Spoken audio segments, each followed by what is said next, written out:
In this tutorial, we're going to go over how to do LeetCode 125, Valid Palindrome, also part of the top interview 150. Now, what this is asking us to do is to test whether or not a given string is a palindrome.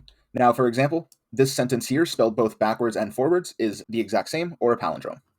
You may be familiar with the race car example, where race car spelled forward and backwards is the same thing, but this is testing if race A car is also palindrome, which it is not, and we're going to write the test for that now here.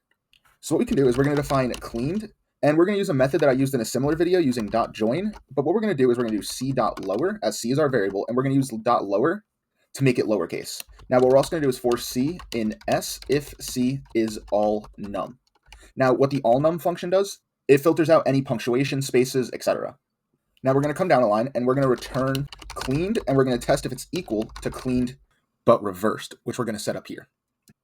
And that'll flip our string backwards.